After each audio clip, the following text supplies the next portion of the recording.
This is Garden Girl Lynn Ghahary with today's Seeing Double video. For today's video, I'm going to be creating a layout and card using the new Yes Please collection by Amy Tangerine for American Crafts. Specifically, I'm going to be using the new stitching templates to do some hand stitching on both my layout and my card.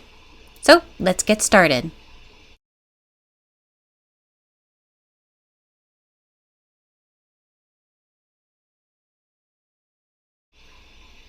To start, I'm using just this plain gray patterned paper. I'm going to be creating a grid design on my layout. I wanted to keep the design fairly simple and straightforward since I'm going to be including a lot of hand stitching on my layout. I am going to be placing these patterned paper blocks. They are all 3 inches by 3 inches square along the bottom half of my layout. I'm using my ruler and I'm placing the blocks 2 inches up from the bottom edge and about an inch and a quarter in from both the right and the left side of the layout. And now I'm going to place the photo that I'm using. This is my nephew Eli, and I took this picture of him when he was visiting our family down in New Jersey for his 3rd birthday. And I'm just going to place it here again using the 2 inches from the top and the 1 1/4 inch measurement from both the right and the left side. I've cut these papers both from the 12 by 12 patterned paper pad as well as the 6 by 6 patterned paper pad, so I'm using both here. Now I'm going to move along to start with some of the hand stitching. I've drawn myself a pencil line so that I can make sure that I am keeping my stitching template straight, and I'm going to be using the chevron arrow. And I am just using the piercing tool and the pad that came with the stitching template. I am lining up my holes along that center pencil line. And I'm continuing the design. That's something that I really liked about this template, is that it was easy to be able to continue a design like this one across my layout. And I'm just piercing all the holes. You can take a quick look and see that was easy enough to do. Now I'm going to come in with some of this really pretty, it's like a salmon pink color floss that was included in the kit. And I'm going to secure it on the back with a piece of washi tape. And then I'll simply hand stitch. If you haven't done hand stitching before, it's really easy to do. To create a design like this, I did do just a simple back stitch on some of the design. As I was working here, I was trying to figure out the best way to do the design like this. At first, I was going back and forth to both the top half and the bottom half of the chevron. As I went along, I figured out that it was a little bit easier to go up the one side a little bit and then back down the other side. That may sound confusing, but if you're doing it, it probably makes sense to you. Just that way so I wasn't crisscrossing so much along the back side, as you can see that I'm doing right now.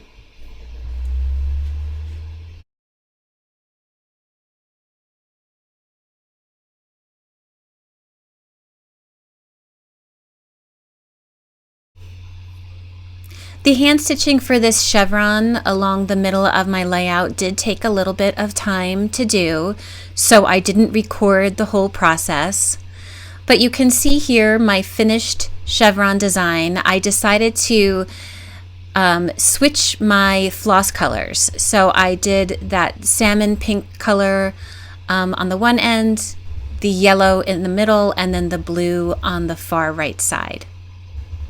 Now I'm taking one of these remark stickers and I'm going to use some dimensional adhesive and place it actually right over the text in this green box. The text is great in the green box, but I wanted to add this sticker because it uses the pink, the yellow, and the blue in the same order that I used on my stitching, and I thought that was a nice detail and a nice way to make sure that everything tied into one another. I'm also going to be using some cloud and sun stickers that are also included in the remark booklet. Up here on the upper right box in my grid, this is where I'll put some journaling lines. So I wanted to add a little bit of detail. So I'm placing one of the stickers directly down on my layout, and I'll use dimensional adhesive to add the other sticker above it and slightly overlapping it for some more dimension.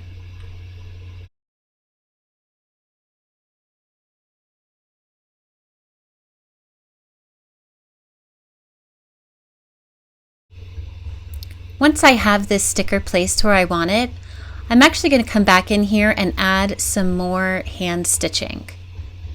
I'm using the piercing tool again, and I'm just actually going to use the edge of the stitching template as a straight edge for myself. And I just want to add some simple sun rays to this sun sticker. So I'm just piercing some holes. Some of the rays I'm making a little bit longer than the others.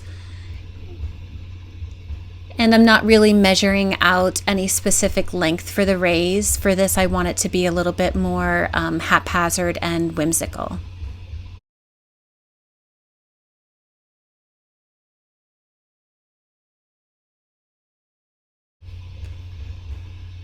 Now that the stitching for the sun's rays is complete, I am going to come in here with some journaling strips that I've printed from my computer, and I'll just add them to this journaling block here. I'm going to offset them a little bit. Again, this layout has a very fun and whimsical feel, so I don't mind them being a little slightly skewed and offset from one another for that fun feel.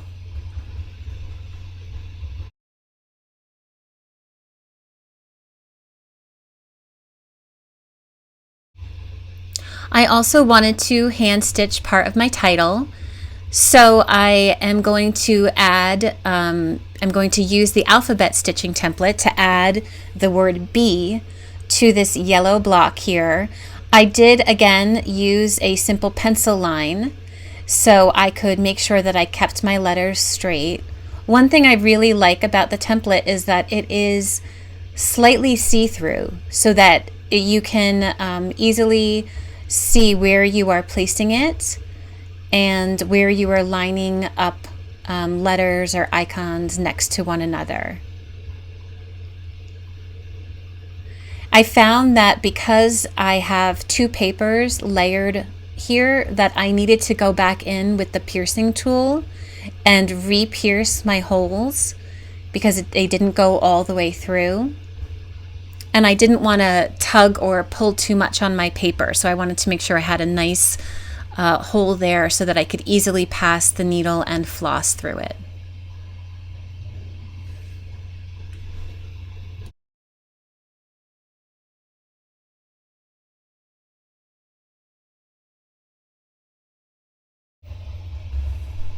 Once I finish stitching my title, I'm going to go ahead and add just a few more embellishments to my layout. Again, I want the star of the layout to be the hand stitching, but I do want to add a few more items. I'm adding this accordion flower in the lower right hand corner, along with a little washi tape sticker and one of these badges as well.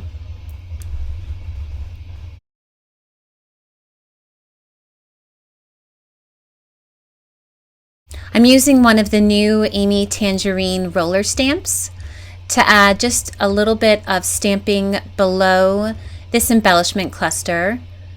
This roller stamp has phrases on it, and I'm using the Remember phrase and some black dye ink from Memento.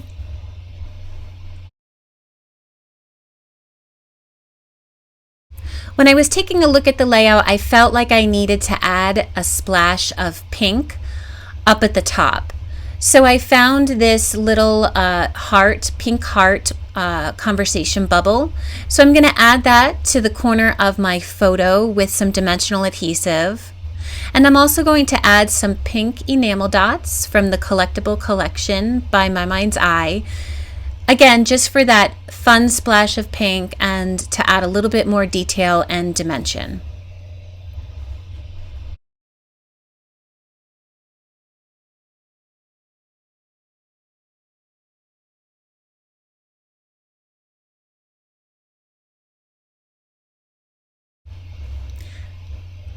And here's a look at the finished layout and a few detail images.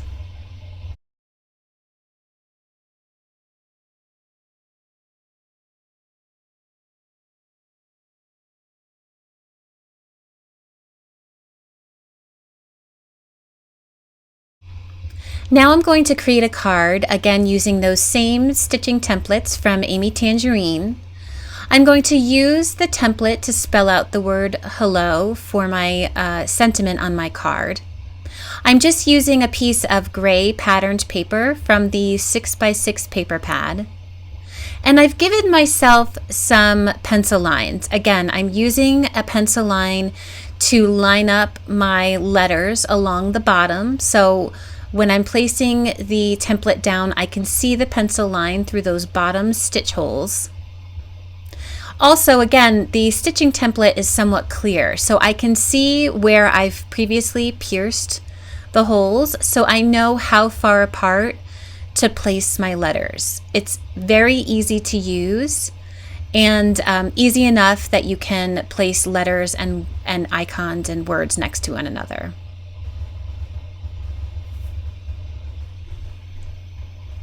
Again, I'm going to stitch this exactly the same way that I stitched everything for my layout. You can see that I'm just using a piece of patterned paper here, and that's because I'm going to place this on a card base. I don't want all of the underside of my stitching to show on my card. So that's why I'm using just the front of a card, and then I will go ahead and adhere that to a card base once I am all finished with my stitching. Now that I'm all finished with my stitching, I'm going to go ahead and add a little bit more to the card front. I am using the bonus or the tear strips from the different patterned papers that I used for my layout. I love the fact that this card really doesn't use any other paper other than that small piece of gray paper that I stitched on and these tear strips. It's a great way to make a card just using what you have left over from your layout. So you can see I'm just placing these strips on a diagonal. Some of the strips are longer because they were cut from the 12x12 papers that I used for my layout, and then some of them are smaller because I did also use some 6x6 papers for my layout as well. And I love these tear strips. They have some really fun patterns that you wouldn't necessarily see in a full 6x6 or 12x12 version.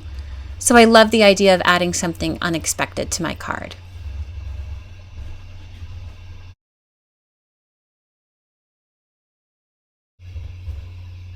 Now that I have all of my strips placed on a diagonal, I will just come in here with my ruler and my craft knife, and I'll just trim off the edge of the strips from the back of my patterned paper.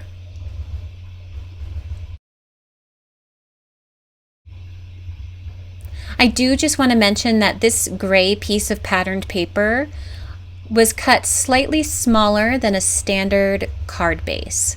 So I actually cut it to 4 inches wide by 5 1/4 inches high. Now I'm going to place dimensional adhesive on the back, and I'm going to adhere that to a regular standard size card base that I've created from white cardstock.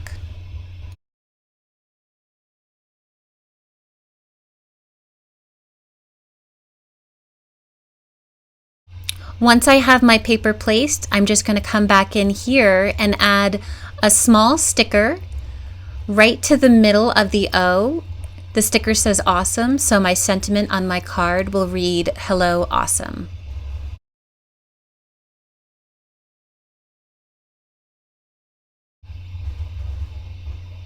And here's a look at the finished card and a detail image. For more information, please visit www.twopeasinabucket.com under the Video tab.